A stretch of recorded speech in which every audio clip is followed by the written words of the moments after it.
بسم اللہ الرحمن الرحیم۔ حالات و واقعات حضرت سلمان علیہ السلام۔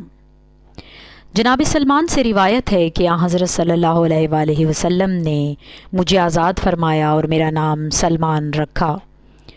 جناب سلمان کی کنیت ابو عبداللہ تھی۔ جناب سلمان نے قبیلہ کندہ کی ایک عورت سے نکاح کیا۔ خلیفہ دوم نے جناب سلمان کو مدائن کا حاکم مقرر کیا اور جناب سلمان نے مولا علی علیہ السلام کی اجازت سے منظور کیا اور انتقال تک مدائن کے حاکم رہے۔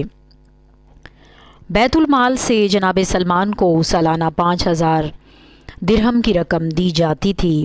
وہ سب کی سب خیرات کر دیتے اور اپنی محنت سے اپنی روزی حاصل کرتے۔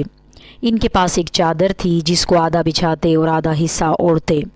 ان کا کوئی مکان نہ تھا، وہ دیواروں اور درختوں کے سائے میں بسر کیا کرتے تھے۔ ایک روز کسی نے ان سے کہا کہ آپ کے واسطے اگر آپ کہیں تو ایک مکان بنا دوں۔ فرمایا مجھے اس کی ضرورت نہیں، لیکن وہ شخص آپ سے برابر اس کے لیے اصرار کرتا رہا۔ آخر ایک مرتبہ اس نے کہا کہ میں جانتا ہوں کہ وہ گھر جو آپ کے موافق ہو کیسا ہونا چاہیے۔ جناب سلمان نے فرمایا کہ اس کی صفت بیان کرو۔ اس نے کہا کہ میں آپ کے لیے ایسا گھر بناؤں گا کہ جب آپ اس میں کھڑے ہوں تو آپ کا سر اس کی چھت سے ٹکرائے اور اگر اپنے پیروں کو پھیلائیں تو دیوار تک پہنچیں۔ جناب سلمان نے کہا ہاں ایسا گھر میں چاہتا ہوں، تو ایسا ہی مکان ان کے لیے بنایا گیا۔ جابر بن عبداللہ انصاری سے روایت ہے کہ ایک روز مولا علی علیہ السلام نے صبح کی نماز ہم لوگوں کے ساتھ ادا کی اور ہماری جانب رخ کر کے فرمایا کہ اے لوگو، خداوند عالم سلمان کے غم میں تمہاری مصیبت پر تم کو اجر عظیم عطا فرمائے۔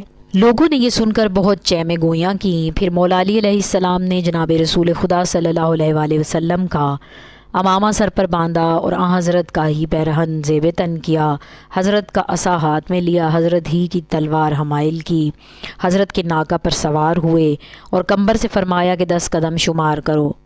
کمبر کہتے ہیں کہ جب میں گننے سے فارغ ہوا تو ہم جناب سلمان کے دروازے پر مدائن پہنچ چکے تھے۔ مولا علی علیہ السلام نے جناب سلمان کو غسل و کفن دیا، نماز جنازہ پڑھی اور تدفین کی۔ جناب سلمان کی سن وفات میں اختلاف ہے۔